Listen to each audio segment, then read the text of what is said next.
Assalamualaikum warahmatullahi wabarakatuh. Minasang, apa kabar? Kita lanjutkan lagi ya. Kemarin yang minggu lalu terkait dengan PPT yang kalian tidak mengerti untuk unsur dan pola kalimat di dalam bahasa Jepang.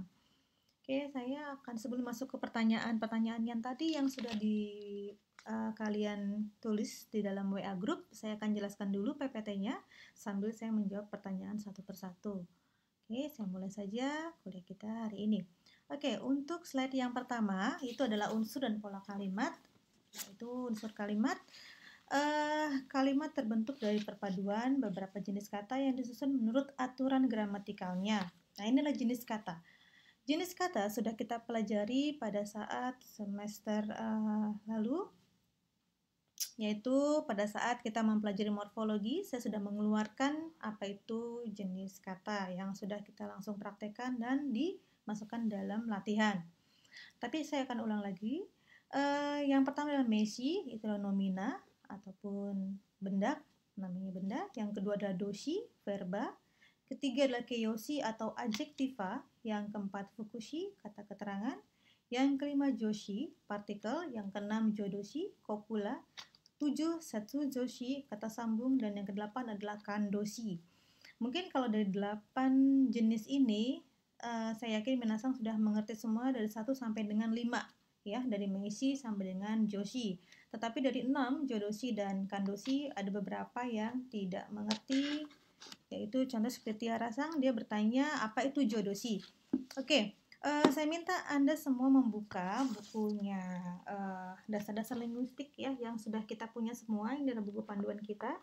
Itu di halaman 44 dan 45 ya. Itu di situ ada keterangan tentang jenis kata ya, di situ ada penjelasan juga seperti apa. Tetapi saya akan masukkan lagi untuk jodoshi ya, pertanyaan Tiara-san, apa itu jodoshi? Jodoshi adalah kata kerja bantu ya, yang mengalami perubahan bentuk dan tidak bisa berdiri sendiri. Di dalam bahasa Jepang ini banyak sekali. Jadi kalau Anda pelajari bahasa Jepang khususnya untuk doshi ataupun verba, di belakangnya itu ada yang namanya grup ya, grup 1, 2, 3. Yaitu grup 1 seperti utsuru, bunumuku, gusu yang bagian belakangnya. Yang grup 2 itu adalah iru dan eru, dan yang grup 3 adalah suru dan kuru. Nah, untuk yang di belakang seperti utsuru, bunumu, kugusu, contohnya au, kau, iku, seperti itu yang di belakangnya itu adalah kopula. Contoh seperti taberu, yaitu kata dasar taberu. Ru-nya itu adalah kopula atau jodoshi. Ru-nya itu bisa berubah menjadi tabemas, menjadi maseng, maseng deshita, nai, kunai, dan sebagainya. Itu untuk doshi, ya. Nah, kemudian kopula juga bisa untuk meshi. Di belakang contohnya seperti hongdes ya. Des itu adalah kategori jodoshi. Di belakang itu dia bisa berubah menjadi deshita, janai, kemudian jana kunai, dan arimaseng deshita, seperti itu. Jadi saya cek lagi. Contoh-contohnya minasang bisa lihat di dalam bukunya Pak Didi. Terkait dengan buku itu ada contoh-contohnya, dan juga Anda juga bisa lihat di buku Minano Nihongo ya, untuk contoh-contoh kalimat ataupun kata-kata yang berubah untuk grup 1, grup 2, dan grup 3. Itu untuk yang kopula.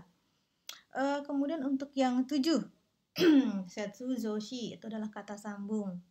Jadi mungkin kalau sekarang yang sudah bumponya tinggi mungkin bisa mengerti ya, kata sambung itu banyak sekali. Tapi untuk yang bumpo masih bumpo 4 mungkin ya, atau bumpo 2 agak sedikit terbatas.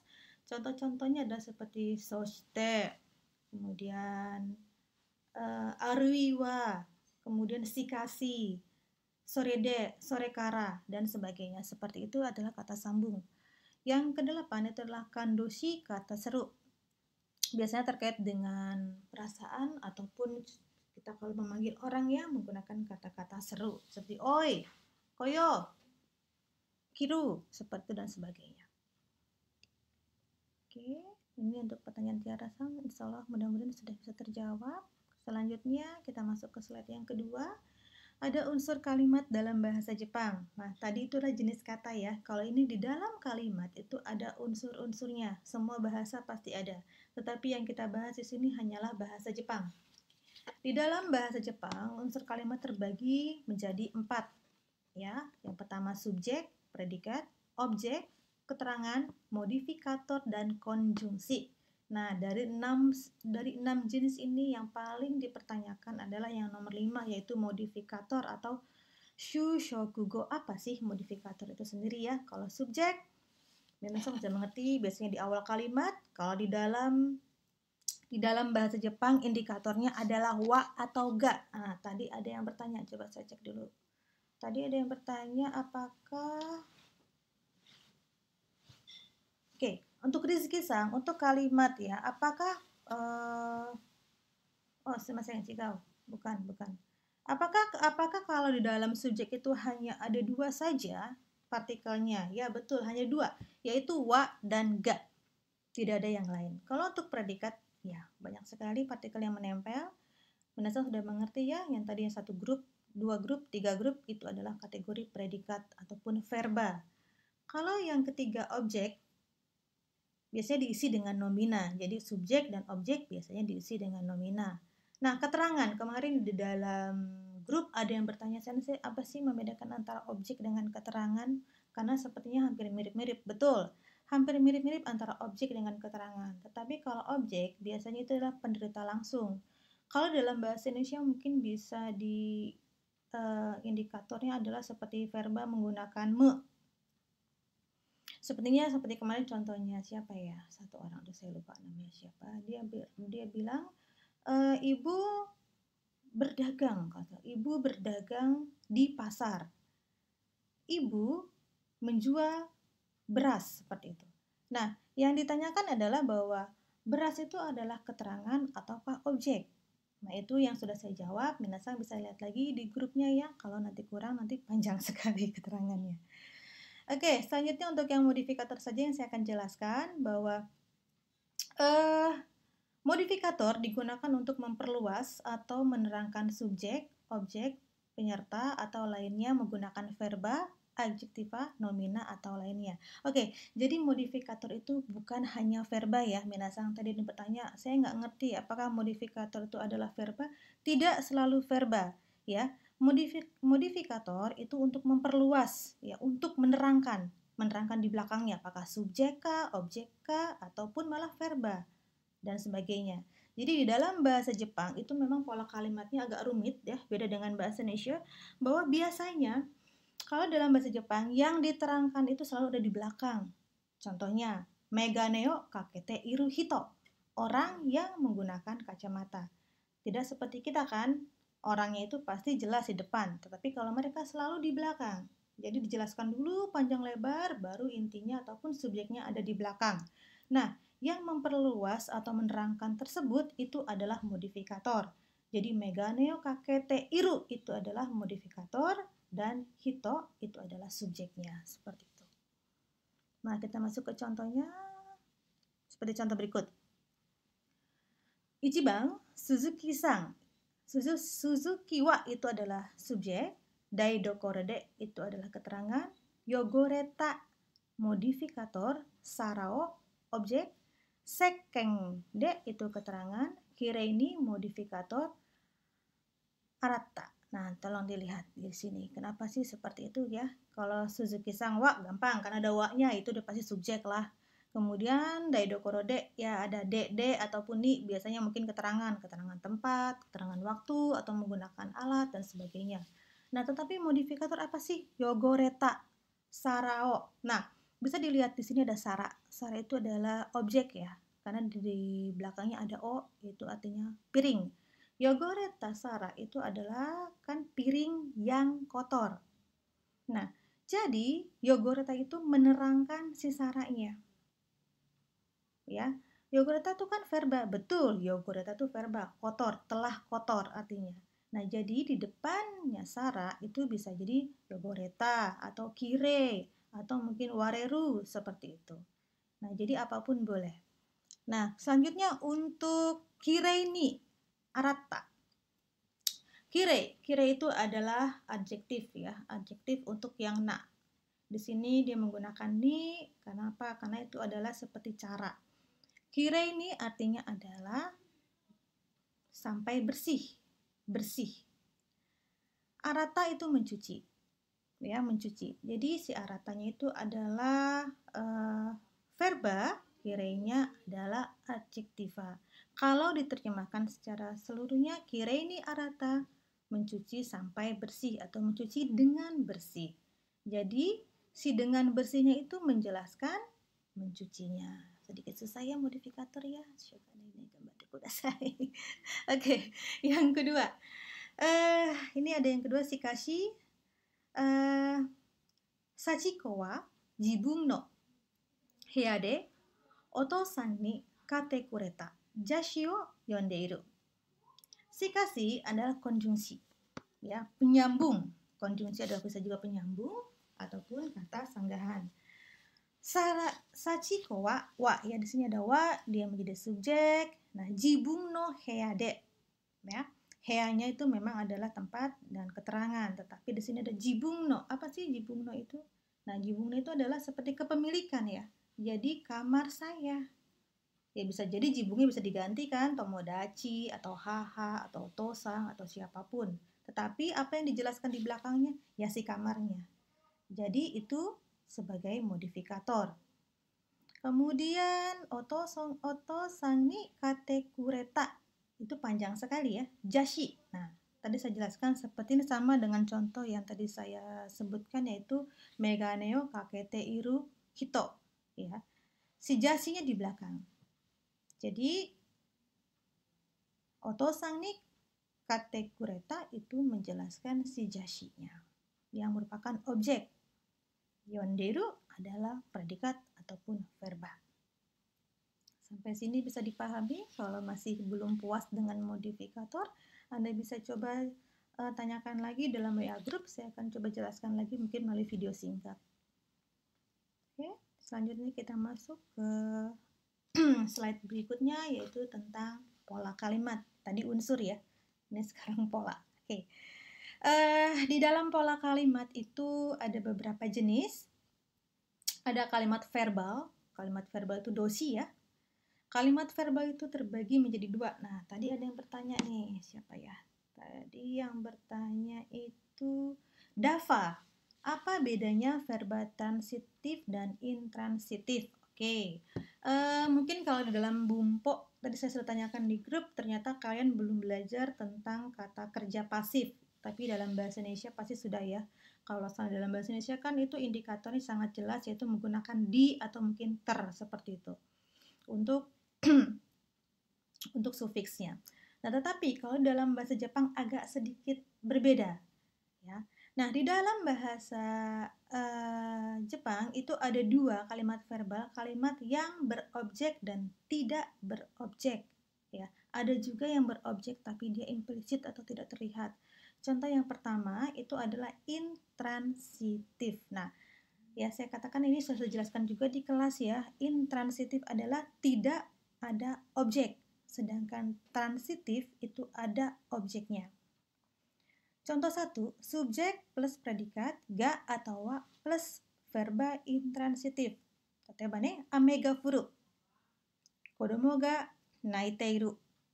Di sini tidak ada objek, di sini hanya menjelaskan bahwa ame ataupun subjek, ga furu, hujan turun.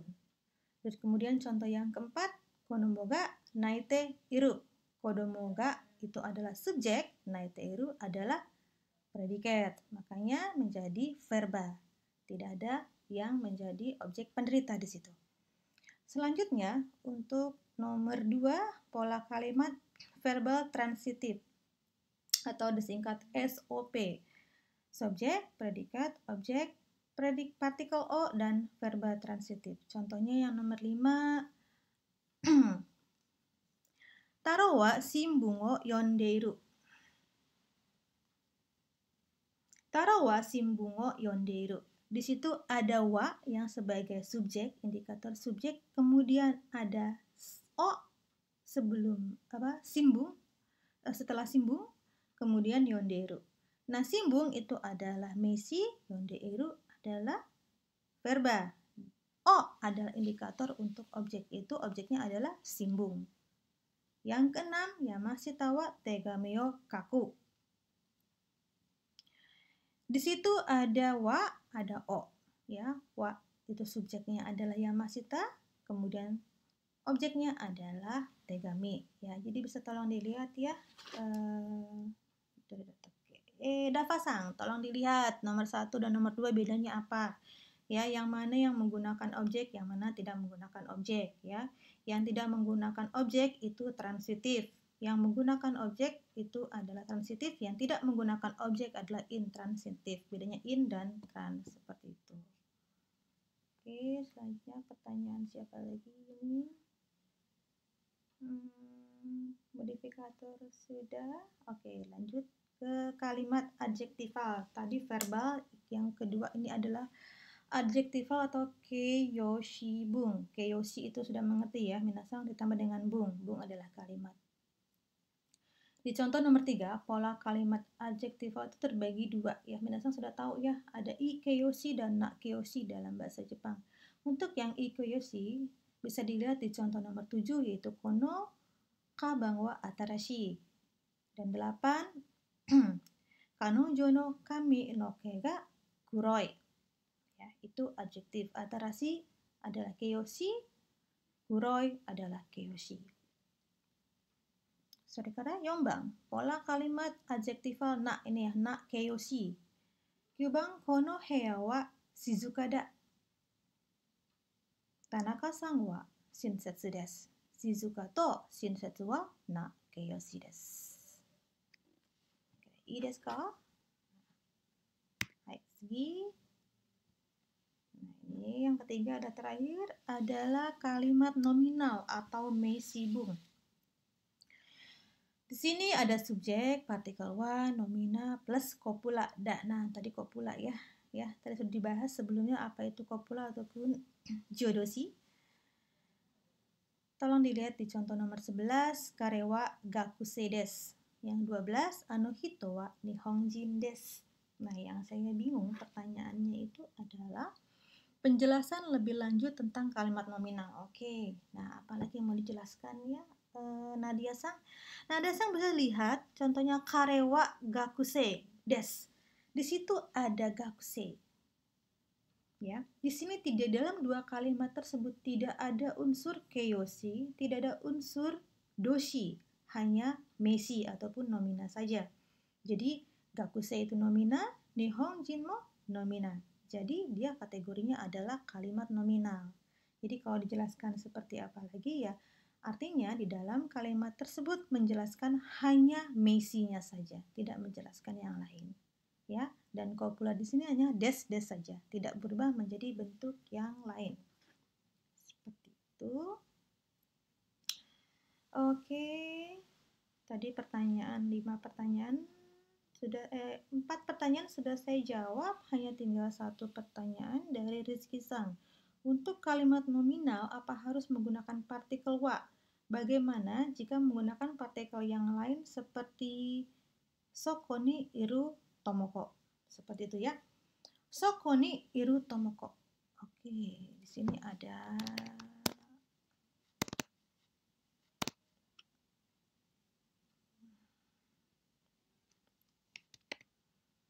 kalimat yang dikeluarkan oleh rekan Anda. Soko ni iru.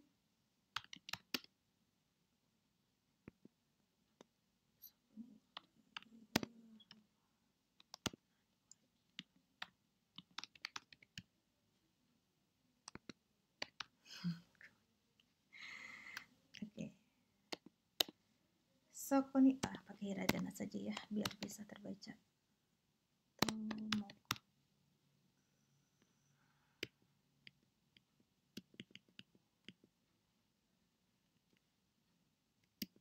Oke, saya pakai katakana ini untuk indikator bahwa dia adalah nama ya. Soko ni iru tomoko. Kalau di dalam bahasa, apakah ni ini juga sebagai indikator untuk kalimat nominal? Untuk indikator dia sebagai subjek, dia adalah hanya partikel wa. Tetapi untuk sebagai indikator kalimat nominal yang kita lihat hanyalah adalah dia menjelaskan apanya.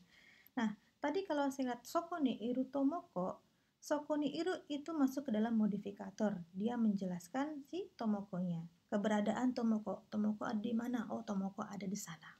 Jadi bahwa ini bukan menyatakan kalimat nominal, tapi dia menyatakan tentang keberadaan dari seseorang, ya.